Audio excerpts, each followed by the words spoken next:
Hello everyone, thank you so much for being part of Joyasonyelive this beautiful, beautiful Thursday. I've been looking forward to this, as the topic we are delving to this evening is very interesting. It's something that really it affects everyone in the society, and that is Nigeria's occupational safety. Where are we on that? Recently, the subject of occupational health in Nigeria has gained more daily audiences with both employees and employers. Can you ask for compensation when you are hurt in the workplace? What should you do to prevent injuries at all?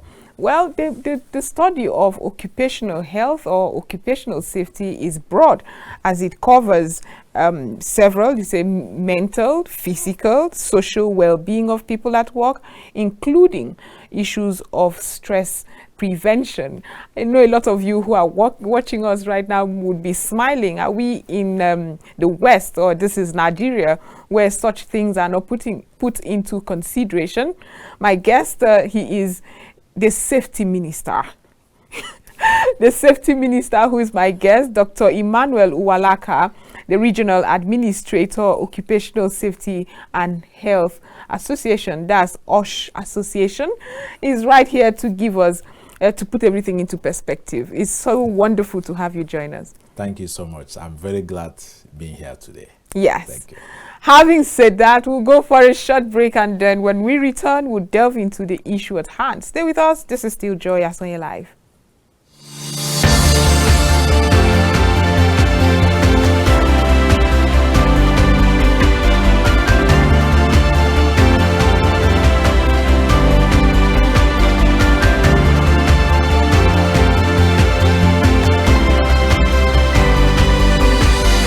Welcome back from that short break. Nigeria's occupational safety policy, that's what we're discussing. And Dr. Emmanuel Uwalaka, aka the safety minister, who is also the regional administrator of Occupational Safety and Health Association, is right here with us.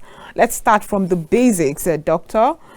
Doctor Engineer, really, I'm not sure I wouldn't interchange it. I see. So where would you say the awareness is amongst Nigerians when it comes to occupational safety, the role of employer and employee?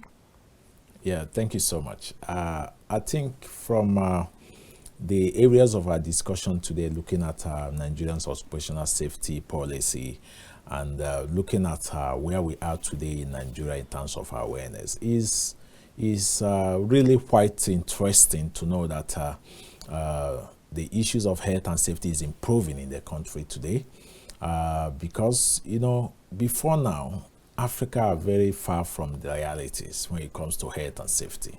There are so many issues and so many non-conformities that have been ravaging different industries, which borders more on health and safety matters. And because these things have been happening over time because of lack of knowledge, lack of the skills, lack of information, you know.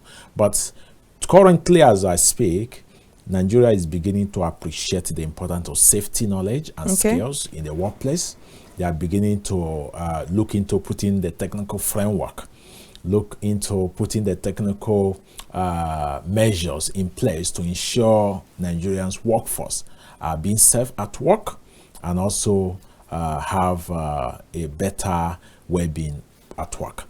So there is, I would say randomly or maybe collectively, there is a kind of improvement currently, because recently the head of service of the Federation have really commenced a very proactive move, making sure that all the public sector, all the ANDS in the country, Nigeria, is beginning to put measures in place. And not just that, appointing appropriate officers to be able to manage the welfare of their workers and also look into recognizing various hazards and risks associated with their work environment. So it's a good development, because when it comes to safety, the first thing is identification of the hazard. Right. You need to really identify what you are dealing with. That gives you another professional steps to be able to know the measure you have to put in place to ensure safety, to ensure zero fatalities, zero injuries, and also zero death at workplaces. Okay, now with so much necessary to do, you said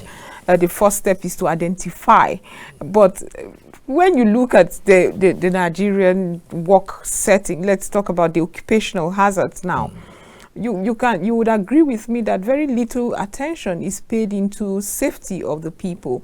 Do we have compensations coming in cases of injury or even death when people are exposed to hazards in the workplaces?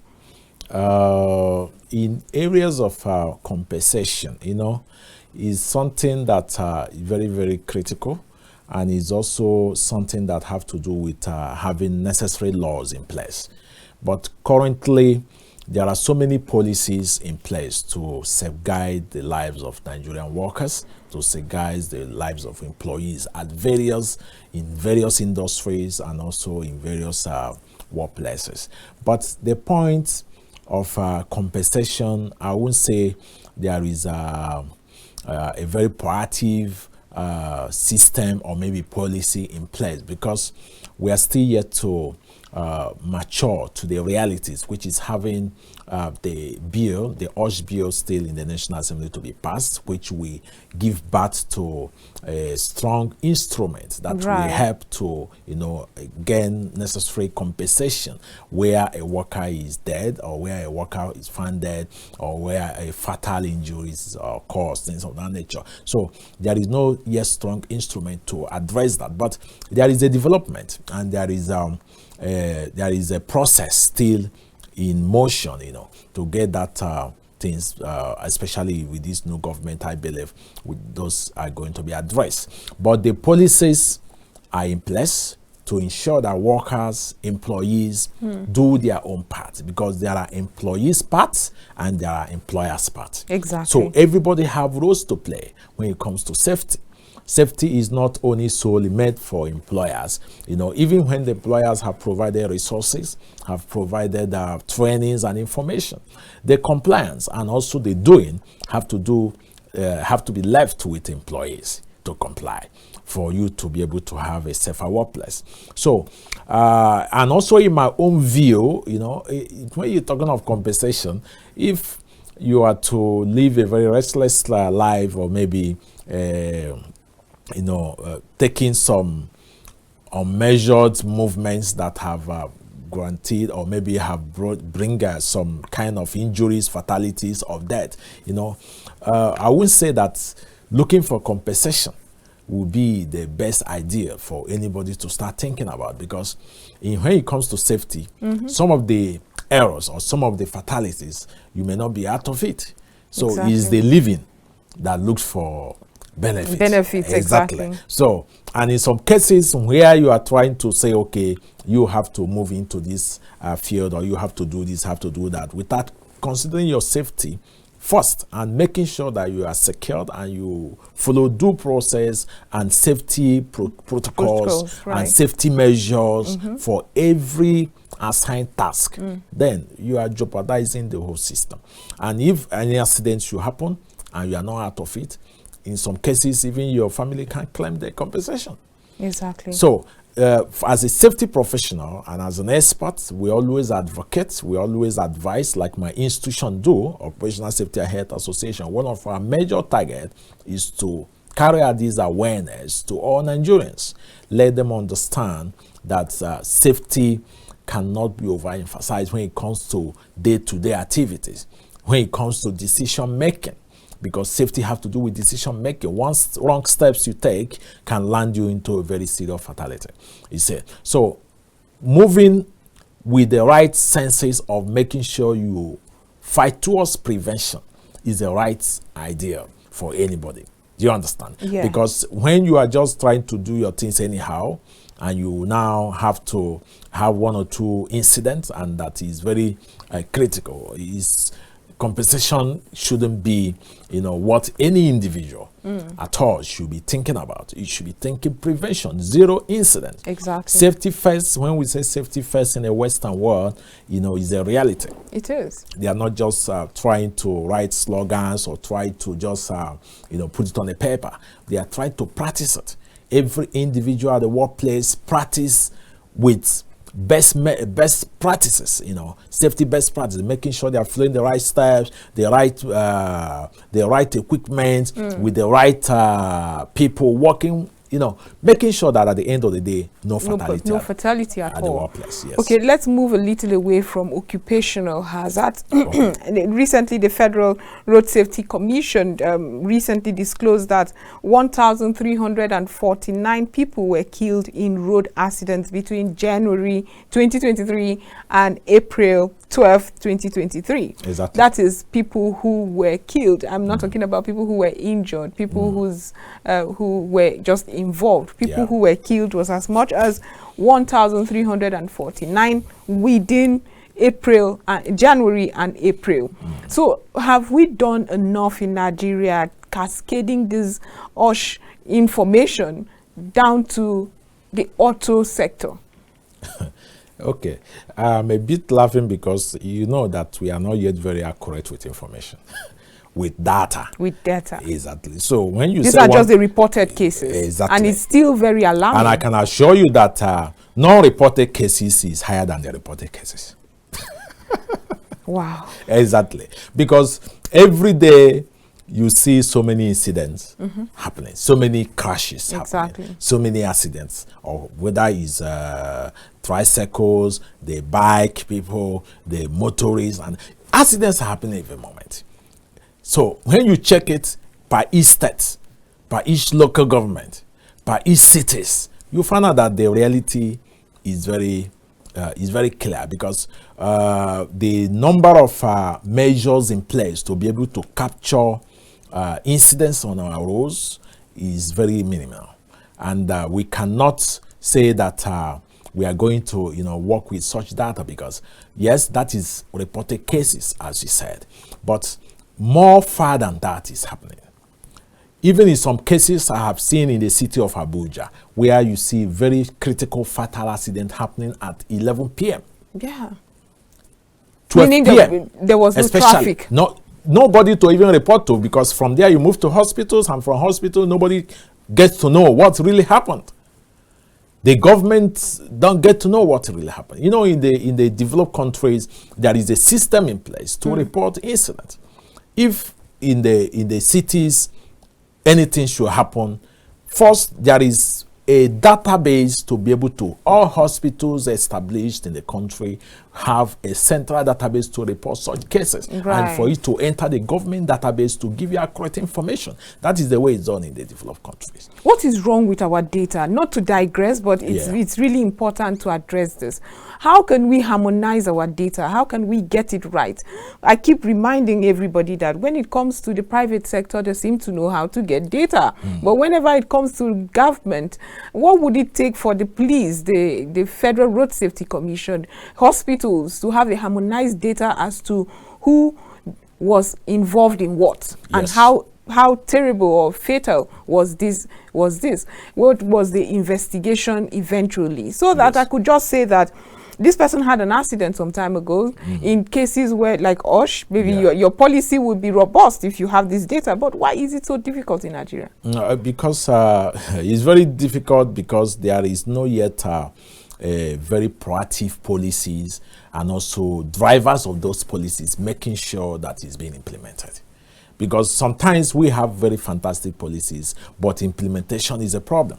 So until we have leaders and people in power who can be able to, in relevant authorities, or whether in the healthcare, in the ministries and whatever, to be able to ensure that the private sectors are compliant, that the government facilities are compliant, then we can be able to have a unified data. And you can also agree with me that we're in the country where anybody can set up hospitals at any place without with necessary approval, but and anything can happen there. Accident can happen somewhere, they move the person over there, and at the end of the day, there is no way to capture what really happened and for government to know about it. So that is it on the area of data matter. But we hope and believe that the future will be able to address some of these things. So the issues of the rate of accident happening is very high. You see, because people, imagine this rainy season now, you see people driving anyhow, on Fridays, Saturdays in the cities of Abuja. Likewise, many other cities. Yes, it just seems like every after the weekend, there are cases of accidents. Exactly, because the roads are free. In the night, the roads are free. People are speeding and all that. So I have seen so many fatal accidents, and none of such I believe so well that government will not get to know about it. Right. And nobody will even get to know about it. So how will you report such cases? There is no way. So how do we get better? Because if those cases are not reported, how can I then say, okay, we need a speed bump here. Maybe we need something done with our tires here. Or just to make sure that we fix components of the society. Some of those problems will definitely be addressed if the proper risk assessment is carried out. The risk assessment. Yes. We keep talking about risk assessment. Risk assessment need to be carried out to be able to identify where you need to put some speed bumps and where you need to place some of these facilities, and also, look at our road infrastructure, because we don't also have enough road infrastructure to address some of these things the way it is in the Western world. So, but I believe as the advocacy goes, because the main point here is the advocacy. If we get to push this advocacy and Nigerians get to know more about issues of safety, their own safety, and know that they need to minimize their speed, know that they have to wear their seatbelt in case if anything happens. Why the seatbelt is there is in case of emergency, in case of fatality, in case of accident. So it's not that that's why people say, it's not going to happen to me, it's not my portion, it's not that. We know that it's not anybody's portion, but you have to do the right thing, in case of anything happening. So these are what Nigerians need to get to know, that safety is a personal deal. It's a personal decision. Right. It's personal. It's you. It's your life. If you do it right, you save your life. But when you don't do it right, you lose it. We keep talking about safety, and something came to mind. Recently, there was a video. Somebody wrote an article having done a small investigation as to how people inflict injuries on themselves so that they can get compensations, not just from the insurance companies now, from the employees. But you are a safety minister. The safety minister who I don't know who's did the president have to submit your name, or a self-acclaimed safety minister. As the safety minister, I'm sure you've come across all facets and all the kind of faces that it often takes. Do you see that? And when you do see that, what's the way out of this when employees inflict injuries just to get compensation or benefit of some sort? Yes, I got your point. And you also have to understand, currently we have an agency of government that is in charge of compensation when it comes to accidents, which is NSITF. They are charged with that responsibility. So it's within their jurisdiction to be able to investigate accident. But before you can claim anything from that agency, from my own understanding, you need to register with them. Your company or your organization must register with NSITF, and you must also have to pay your dues, or your I don't know how many percent every employee, certain percent you have to pay, based on the number of employees you have. So when there is any fatality or any issue, I think the company or the employees can report to be able to claim a certain, based on the nature of the accident or incident and based on the investigation. Because you can't just run to such an agency and say that this happened, that happened, you want to claim 1 million. Right. So there have to be a whole lot of investigation to find out what happened. In an organization, they need to know what happened for you to have this accident. Right. They have to investigate what have been put in place, what have your organization put in place to prevent this kind of accident. They need to know where the fault is coming from. Is it coming from the employees? The gap, is it coming from employees, or whether it's coming from employee? So they must have to know. And in some cases, for some organizations that have a little bit knowledge of safety compliance, they do everything possible, that they train their employees, they certify their employees. So if you are found in any form of accident, or maybe you're involved in any kind of accident, and the employee will tell the world or will tell the agency, look, this fellow, we train him on defensive driving, and we have trained him, and this is his certificate, and for him to have involved in this accident is his own negligence.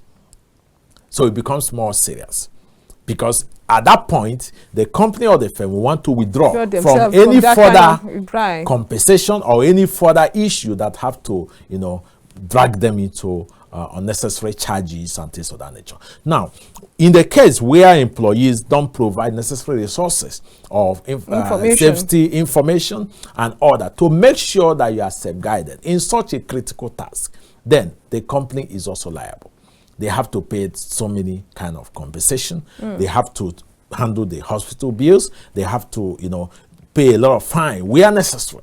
You know, but this is just so that they are more safety conscious. Exactly. These are just fines that is supposed to keep them on the edge. The issue with some of these fines is also that in the country like Nigeria, I have seen some fine where they tell you, if this happen, you pay 500 naira, and I would just burst 500 naira. Exactly, and I would just burst into laugh, because I wonder what 500 naira or what 1,000 or 5,000 can do in cases of such an issue. You know, so I have found such before now. Now, but you said before now, what is the state currently, of, what currently has it been reviewed? No, currently, by the time we have the OSB pass into law, some of these things is going to be reviewed. You know, because we are still operating with the old policies, working with the Factory Act, and with so many other regulations within the oil and gas, or maybe mining, and many of those policies and rules and standards made by those agencies. But I believe that time will come, we'll be able to have more serious laws into it. Like the way it is in the UK, the way it is in America. You see where government is charging a company over 13,000 pounds, charging over 500,000 pounds. You know, these are serious money, so that you'll be able to sit up and you'll be able to do the needful to the people who have lost their arms, which cannot be replaced. Exactly. Who have lost their eyes, which cannot be replaced. So these are critical issues that need to be dealt with, actually. Right. I would like us to go to the schools, and sometimes we find, I know not on this platform, you and I had spoken about how schools have not done enough in not baby proofing now, but just adhering to safety standards that would ensure that pupils are safe. And for the internet now, the internet has made everybody connected, and so we get to hear these cases firsthand. And some of them, it's outright complacency from these schools who could have done better to protect the students or pupils in those schools. So what would you say the schools should do, and where would you say government should push more in terms of ensuring that young people, students, pupils are safer in school environments? Yes, to address this issue of schools, you know, government, especially the Minister of Education, at a point have to start putting you know, fence rails and so many things because of issue of banditries and kidnapping and all that. That is just by the side. Now, coming straight to the issues of safety of the pupils and the students is more critical. We have seen cases where primary schools, you know, pupils and maybe injuries happening within the school environment. You know, even within their PlayStation. The purpose, or no, the issue why some of these incidents happens is because of lack of proper professional risk assessment of the environment. To be able to identify the hazard zones, the risk zones, and know how to manage the hazards, because you cannot eliminate hazards actually outrightly, but you can control it. You can control it. So in some cases where you see schools don't have this knowledge, they don't understand. So many times we have programs and events. We invite so many of these schools. They will tell you what are they coming there to do.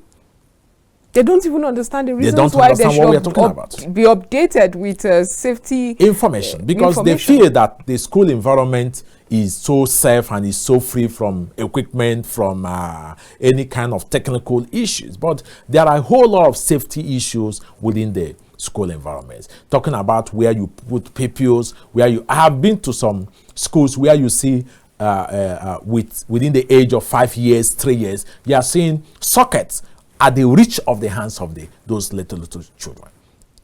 And when you look at it and look at the number of teachers in such a class, maybe one person.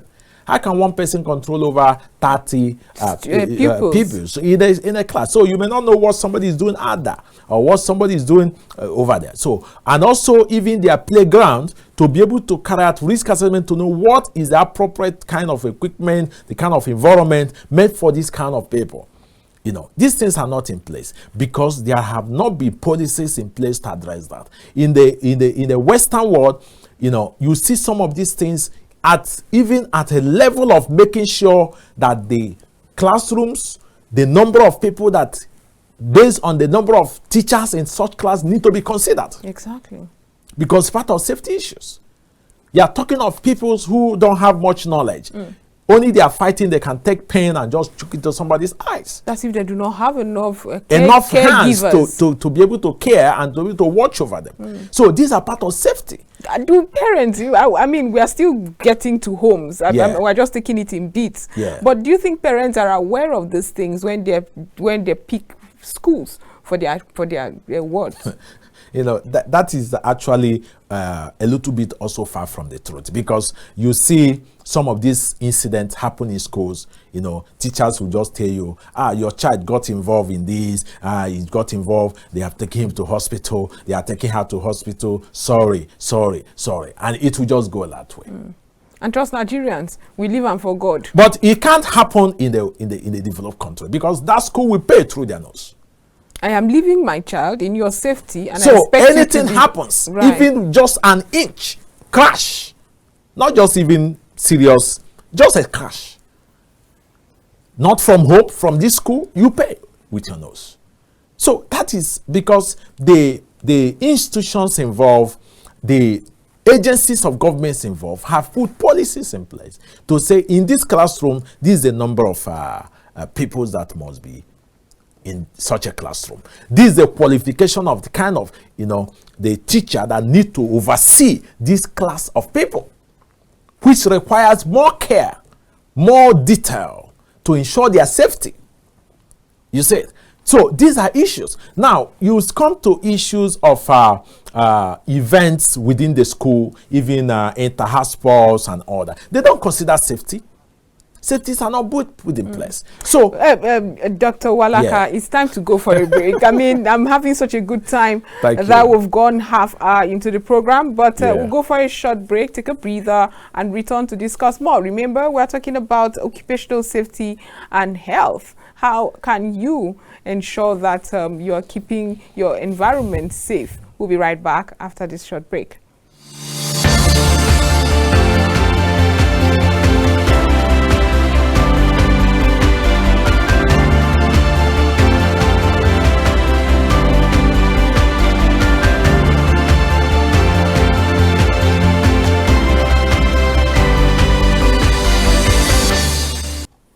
Welcome back from that short break. We have been discussing Nigeria's occupational safety and how aware we are. Indeed, we had also mentioned how important, especially in workplaces, the mental, physical and social well-being of employees. How much do we put in place to ensure that the mental well-being of employees is taken into cognizance?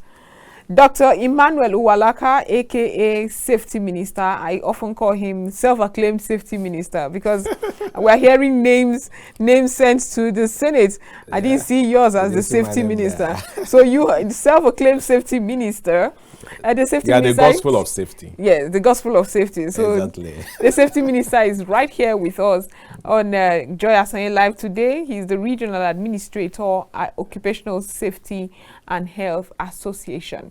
Let's go to the mental well-being of individuals. we are Nigerians. I can imagine that if you are not in Nigeria, you can actually go there to say, you know what, the work environment is toxic, and so I want compensation for that. Yeah. But in Nigeria, who are you going to tell? Work environment is what? When you're you take it in prayers. You take it in prayers. But are we getting there at all? The issue of mental health, you know, the state of the country now when it comes to mental health is very high. All man want job first. Yeah. So the risk is high, you know, when you look at what Nigerians are passing currently, and look at, you know, I've seen a case recently where somebody told me, he said that, the vehicle just carried me past my house. I was not aware. I said, so you don't know where the vehicle. That person's work situation should be reviewed or checked. Exactly. So you find out that everybody is really passing through one mental health issue or not, you know, and coupled with the stress and so many, especially now, looking at the petroleum heat and all that, a lot of people are not even driving. A lot of people are just trying to manage their life based on the budget. So it's quite challenging. But my kind advice to Nigerians at this point is to review their day-to-day activities, review their plans, review their projects at hand, so that you don't actually get yourself into undue stress and mental issues that will cost you more. Because in a case where you are managing some certain amount of money and now you are going to double it, is a challenge. Exactly. And there is no resources to be able to review manage that exactly. Small you were already managing. So it is a problem. So, but for the sake of safety, it's advisable that as Nigerians, looking at what we're passing through now, as some people already do, I met a friend sometime, he told me he's already packed his car because he can't be fueling a car for 50,000 naira within 2 weeks. So how much is the salary? So you can't be talking of the whole month, you know. So these are challenges. So you need to review some certain things. You need to make new plans, you know, and see how it goes to help yourself. Because if you should have any issue, or maybe at the end of the day, it generates to some illness that is going to cost you thousands of naira and hundreds of thousands of millions or all that, you find out that you are going to be in the most critical situation. Because that money is not going to be out. I traveled sometime to the east. I was seeing how people are really suffering actually, but I have to also advise new way of life. New way of life. Because if you continue to complain and you continue to put yourself into some undue pressures, you find out that you may just die without even the president or whoever, or your senator or whoever you are claiming that is killing you getting to know that you have gone. Exactly. They couldn't be bothered because, I mean, they wouldn't even know exactly. Who knows? Nobody. So, is your own life, is your own safety. Or say, your life, your safety. You get. So, in some cases, you cut your coat according to your what? Size. Don't try to impress anybody. These are mental safety issues. Okay. You don't try to impress anybody. You don't try to gamble. I have seen people moving into borrowing money to settle a problem, or borrowing money to start a business. You know, it's quite unfortunate we're in the kind of continent where people have to do much of business with money and all that. You know, in the Western world, a lot of intellectual businesses are there where you can do without much money, and you are generating, you know, and you are generating fund. You know, but in this part of the world, everybody need money to start something because that is the one they have the capacity for, and it's quite not interesting that we're in this condition, but we have to now plan our lives, plan our movement. You know, if you can work from home, fine, and deliver the same result, good. Then if you can cut your movement You know, you have a friend that is going for wedding and he's telling you everybody come for the wedding. It's not compulsory that you must go for the wedding. The little money you have, you can send it across. He or she will appreciate it. Than traveling and putting yourself in a very undue stress, you know, more critical and all that. For example, you're also traveling, or maybe you need to travel and there is need to go with your vehicle, and you find out that this your vehicle is not adequately in order to move you from Abuja to Kano, right, or from Abuja to Anambra State.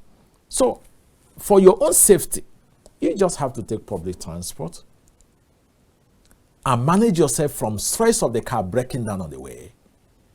You know, putting yourself on some unnecessary risk. And at the end of the day, you know, if something should happen, or maybe the tire just flew, or maybe the tire just burst, or maybe it tumbles and all that, more critical problem will result because of negligence of safety. And very often it can get very fatal. Very, very. So you find out that these accidents are preventable accidents. Many accidents you see in our roads today most of them are preventable accidents. You see somebody, instead of you to do the needful, park the vehicle, or maybe try to fix the vehicle if you have the money. If you don't have the money and the travel is very important, you have to use public transport. It's more safer for you. Then, at the end of the day, you go peacefully and return back peacefully. Than using your own vehicle, you don't do the needful, you just gather some people and call your pastor, let's pray. Okay. You pray and pray and pray, something still happen. Right, let's go to the OSH Association. I know that they've been doing several advocacy summits and all of that. I know recently you inducted some people as fellows. I think I saw that. I think I saw that on TV. But just give us an idea as to what you do really. Are we getting to that point where we'll see OSH personnel go to organizations and ensure their safety, and maybe even have a safety receipt to show that for 4 months or 5 months, or this organization is safe, they rate them in A's, B's and C's and all of that? Are we there yet? Yes, as an institution, Occupational Safety and Health Association, UK Nigerian Regional Office, we have been doing our best actually, because the best answer to some of these problems we are facing is awareness. More awareness, more prevention. More awareness, more prevention. And that is what we are doing on day-to-day basis. That is what our institution is doing on weekly basis. Across various states, across various industries, and across various cities. You know, creating the awareness and getting people on board, because we need more safety advocates. We need more safety advocates, safety ambassadors, who can pass this message across to others who are not knowledgeable with it, who can also give directions and give suggestions and advise the organization on the right thing to be done in order to achieve zero fatalities or zero incidents within the organization. That is the purpose of the membership that our institution is doing. Right. And on the issues of working with organizations, we are actually doing that. You have the mandate. I mean, can you walk into any organization to say we want to review or... No, we are not government, so we cannot enforce anything. Right. We can only help work with you cordially to set up policies, to conduct training, pass the informations, and give certification to show that we have done something like this.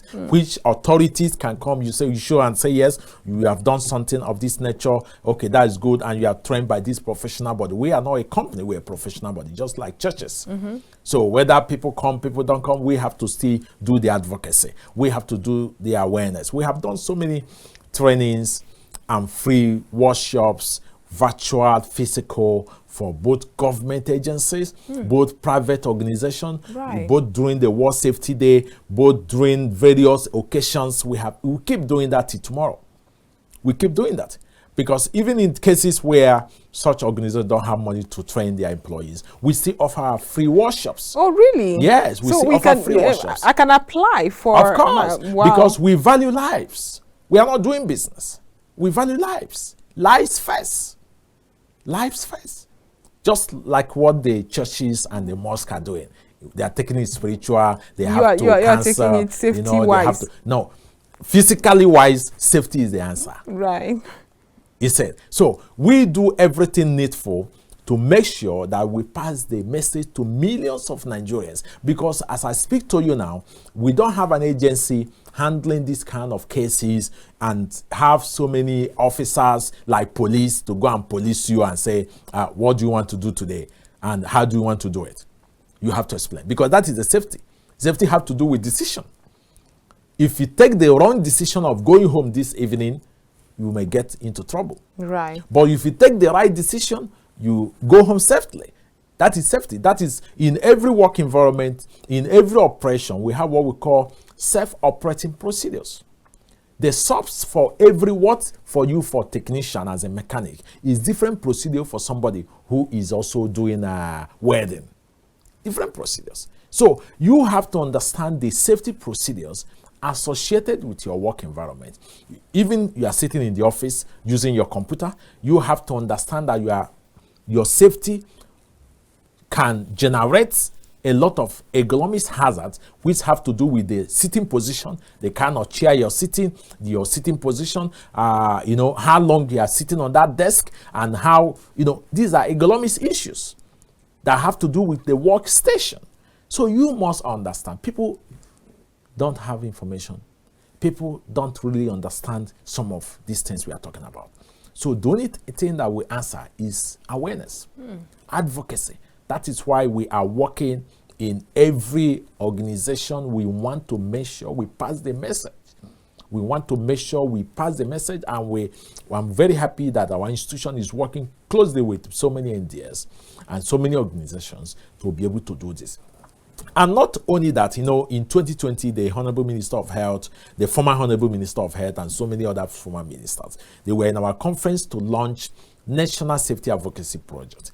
And that project have really turned out to be a very commendable project so far as health and safety is concerned in Nigeria. Because out of that project, government have begun to recognize safety proactively. Government have begun to put measures into place. Companies have begun to support. Before we go to companies, I would like us Yes. to explore this. Government are beginning to provide. Government have begun to do the needful. In what instance? Areas of even appreciating that safety is needful. That's not sufficient for That's somebody not like sufficient, me. but that they are not telling you. I have seen so many senior officers, health and safety. No, senior officer, they will tell you health and safety is not important here. We are not oil companies. We are not construction companies. What do you need? What are you coming to tell us? That is anything happening to us in our office? We have AC, we have this, we have that. So we don't have problem. So they are speaking out of knowledge. So that is why I'm telling you that even appreciating that they need to put safety in place, measures in place, awareness in place, because we are talking awareness. We are talking of facilities. In government establishment, for example, I've seen so many ministries, they don't have toilets. People have to, find a way to ease themselves, visitors down. When a worker is stressed of having a conducive and a selfless, a hygienic place to, as a restroom, as a toilet, what happens to visitor? Visit the facility. Very often they would also find their way. They would also find their way. I mean, there's no other way. They will go the way of and this is a country that is paying lip service to the fact that we should end open defecation. When I hear that, I just laugh. We're not there yet. The solution to it is to get this mobile toilets, build more mobile toilets, put it at different intervals for public, for pedestrians, for, that is the way it is. And that's the way it should be if we want to really bring solution. So these are issues of welfare, issues of well-being, is a problem. So these are what I feel that when it comes to mental health, when it comes to hygiene, when it comes to wellness, need to really put into place. Right. But it's quite commendable, I must say, what you do, and especially when you meet somebody who is in the humanitarian space, so to speak. We are more or less like humanitarians. You know, nobody is paying us for. We are just independent. We are not dependent on any government. We have to seek for donors. We have to seek for sponsorship. We have to seek for support. You know, to drive the advocacy of saving lives, and that is what we specialize. So let's go to this occupational safety and health bill that's being passed. What do you think were the setbacks with the 9th Assembly and previous assemblies? Yes, when it comes to the delays, and it have been there over years, you know, and I will say the problem with it is also the issues of understanding the importance. You know, when a father don't understand the importance of providing the right tools, or providing a particular need for a child, you find out that child will keep crying till Jesus come. So that is the situation here. So we have to get to the level where our leaders need to know that the issues of occupational safety and health and environment is critical, is important. It can increase the economic, social well-being of the country. It can increase and also improve our GPD. There are so many issues happening, so many losses, so many disasters that are claiming billions of naira of the country. And some of these things could have been prevented from happening in terms of market fires, in terms of so many fatalities, in terms of erosions. You know, I've seen so many erosions that happens, you know, critically. Even before you get to that point of critical, they should have provided a preventive measures, or maybe arrest that situation with minimal cost than allowing to get to a level of consuming much and putting everybody into high jump. So these are issues of safety. You know, they have not really understood this importance, you know, but I believe with this 10th Assembly, with the way we are going, our last event in London, last 3 months, we have some senators who join us in that trip. They were able to senators that have returned to the 10th Assembly? They returned to 10th Assembly, right. And they were able to see the importance. They were able to listen to these lectures, and I believe that working with some of them closely, they will be able to address and also do the needful that, so that this 10th Assembly do the needful to pass the bill and also bring it into not just do the needful. What is Osh Association doing to push what we more? can do is to push more to let them know, right? You know, for them to understand the economic value, you know, developmental value, because even is affecting investors too. I don't think any investor will want to bring in billions of dollars and millions of pounds into a country that he or they cannot be assured of the sustainability of their investment. Is a problem. So safety has to do with sustainability. It has to do with sustainability. It has to do with quality. So if those policies are not very proactive, some serious investors will not want to get into the play, because they don't want to get into issues that have to damage their reputation they have built over years because of one investment or because of one project they are doing. Even some of our major projects, we just finished a project with an event recently which have to do with skills.